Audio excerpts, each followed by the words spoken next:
With the upcoming release of Fatal Fury City of the Wolves this April and its open beta right around the corner, I took it upon myself to revisit the beloved classic Garou Mark of the Wolves. This is one of the most cherished games in SNK's catalog, and one of the most well-regarded fighting games of the 90s. Released in 1999, Garou has stood the test of time as one of the greatest fighting games ever made. This is one of those games where it really felt like the developers knew what they were doing and wanted to strike gold as best as they could have, and the results were worth it.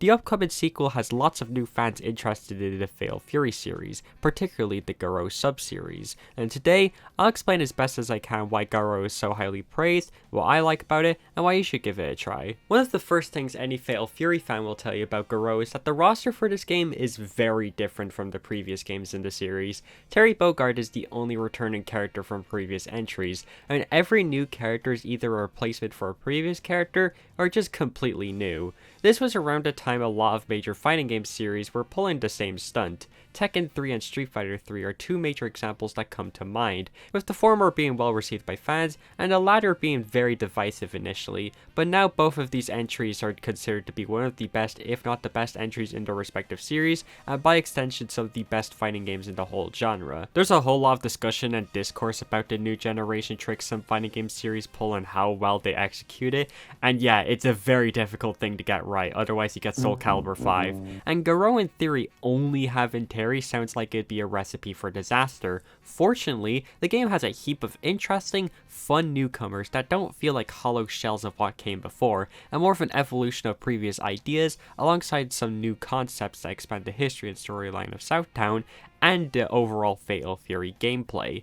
Every new character is well thought out, with memorable designs, fun and unique gameplay, and interesting stories to tell. The new characters include our new protagonist, Rock Howard. He's the biological son of Geese Howard and adopted son of Terry Bogard. He basically functions as a fusion of the two characters with his own spin on their fighting styles, so if you like one, the other, or both, then Rock Howard is perfect. As for other successors to previous Fatal Fury characters, Kim Capron's twin sons Dong Hwan and Jae Hoon make their debut. Dong Hwan is the goofier, cockier twin and utilizes electricity in his fighting style, and uses motion inputs for his special moves. Conversely, Jae Hoon is far more diligent and takes a much more serious approach, and utilizes fire in his fighting style, and uses mostly charge motions instead of motion inputs. Andy Bogard and Ryo Sakazaki have disciples of their own, Hokuto Maru and Marco Rodriguez respectively. For some reason that I forgot and can't be arsed to look into, Marco is known as Kush Nude Butt in the localized versions, but I prefer the name Kush Kush Bollocks. Other new characters include the Griffin, also known as T-Zoc, who is a Mexican wrestler with, you guessed it, an alligator mask. B. Janae, the leader of the English pirate crew the Lillian Knights, makes her debut in this game. She's very fun to play and she's just so happy all the time. And she's pretty. Next we have Hotaru Futaba and Gato, who are kinda sorta siblings, it's a bit unclear, who are easily some of the most enjoyable characters to play in Garou for their own reasons. Hotaru is kind of a Shoto with some really cool zoning tools and combo routes, and Gato's Demon Flip is some of the most fun I've had with a fighting game character, period. The two of them have a very interesting storyline going on where Hotaru thinks Gato is her older brother, but Gato is looking for his dad, so there's layers to unpack with these two, so only so much of this is actually explained and the rest is left up to interpretation. I hope City of the Wolves has answers. Our last main roster characters are Kevin, Ryan, and Freeman. Kevin is a cop and distant relative of Blue Mary from the previous games, and he is seen with a funny little guy named Marky. Kevin's also top tier. Freeman is my personal main, and he's really cool. Freeman is a serial killer from the United Kingdom who killed Kevin's previous partner, who just so happened to be the father of Lil Marky. Freeman is so funny because he looks super badass as a serial killer, has moves named after metal bands, and his favorite food is fish and chips. And also, Freeman is bottom one while Kevin is top one. Lamau! Regarding Terry, he sports a newer, older looking design with a cool ass bomber jacket. And this game is the debut of his now iconic super move, Buster Wolf. In typical SNK and fighting game fashion, Garou features a mid-boss and final boss. Grant and Kine are Heinlein. Grant serves as Kine's bodyguard, while Kine is the brother-in-law of the late Geese Howard, making him the maternal uncle to Rock Howard. This fact creates such a fascinating conflict between Rock, Kine, and you know what? Throw Terry in there as well, because these three have one of the more unique conflicts I've seen in a fighting game. You have the son of the biggest crime lord Southtown has ever seen, his eventual adopted father, and the biggest op of said crime lord, and the brother-in-law to said crime lord, functionally being the uncle to our main hero. This is essentially a family conflict, and I love it. And in terms of gameplay, Grant and Kine are really fun characters.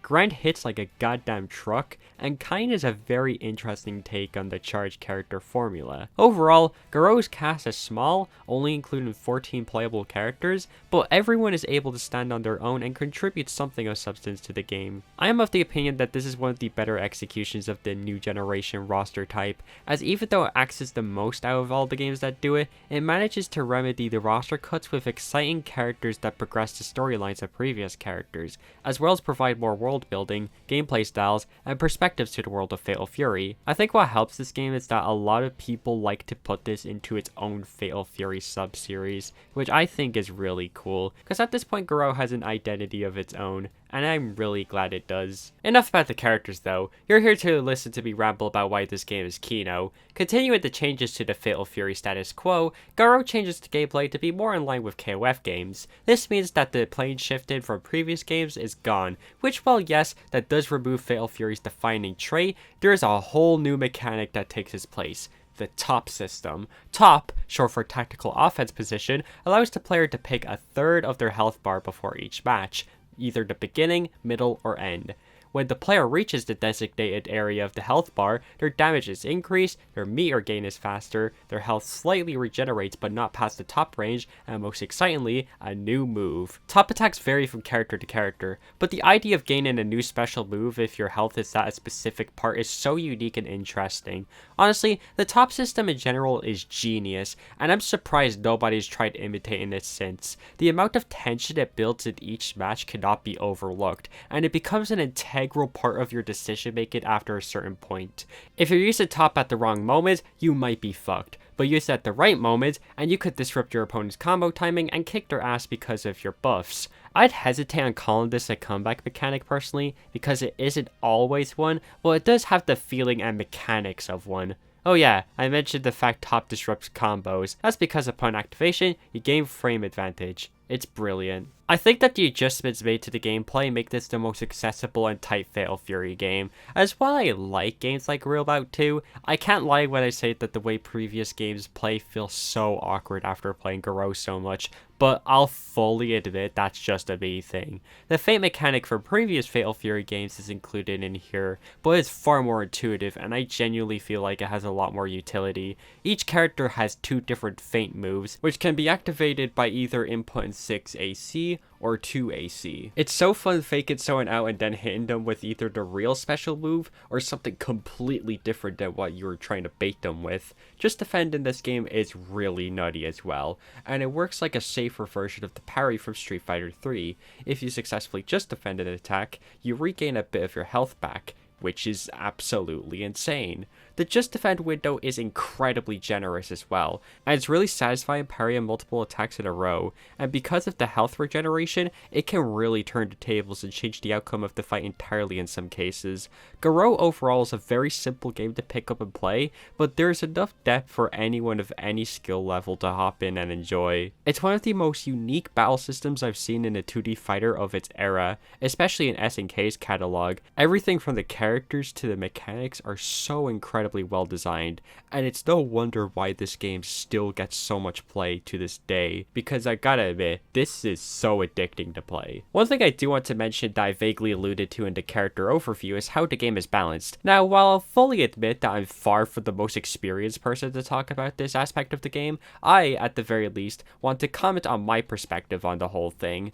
There are quite a few top tiers, yes, and there are definitely characters that are quite underwhelming compared to better characters. That's also true. This is a late 90s fighting game, so of course it isn't going to be the most balanced game in the world. However, at least in my experience, I do think that each character is able to fare well against each other at the very least competently. Now, I play with friends who I guess I'd say are of the same skill level as me, and while I'm kinda shy at certain matchups, I do have a lot of fun playing these harder matchups because I don't feel like I'm getting fucked where the sun doesn't shine. Obviously, characters like Kevin, Grant, Bijane, and Kain are the creme de la creme of Garou.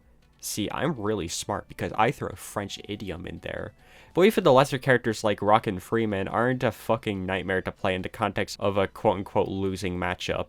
It's hard to properly articulate what I want to say here because I'm not Garou Pro, and I wonder if anyone else feels this way, particularly those more familiar with the game on a deeper level. Just note that my main point here is that even though there are clear winners in the meta, the game can still be enjoyed if you know what you're doing with a less good character. I know that sounds kinda obvious, but this game is where it's really apparent. If you want to get into Garou, I hope me saying all of this gives you a little bit of confidence, because I'm fully aware of how discouraging logging into Fightcade and get your shit kicked in by a top tier can be. Lastly, I think it's time I draw attention to the most striking and immediately noticeable thing about Garou: the visuals. I'm gonna be quite honest, between this and Street Fighter 3, I don't think I've seen a 2D sprite-based fighting game that tops these two games on an artistic level.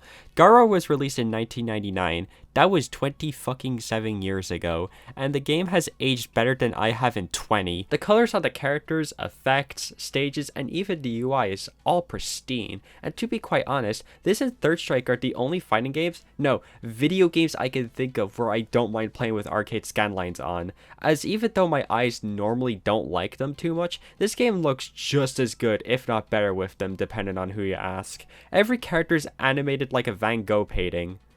Okay, maybe not, but what I'm trying to get at here is that the animation is so smooth, and every move in the game looks just right, even down to having the necessary impact that animations convey. The visual effects suit these attacks like a perfectly sized glove, and it's easy enough to tell what each move is supposed to do and when it hits. This is one of the rare instances where a fighting game's animations make the game easier to process, at least to me. I'm fucking bet with it. The music as well is absolutely iconic. Some of my favorite fighting game themes are featured in Garou, and you know what? I might as well play a couple for you because I like padding out my YouTube video to make a point you already know is true.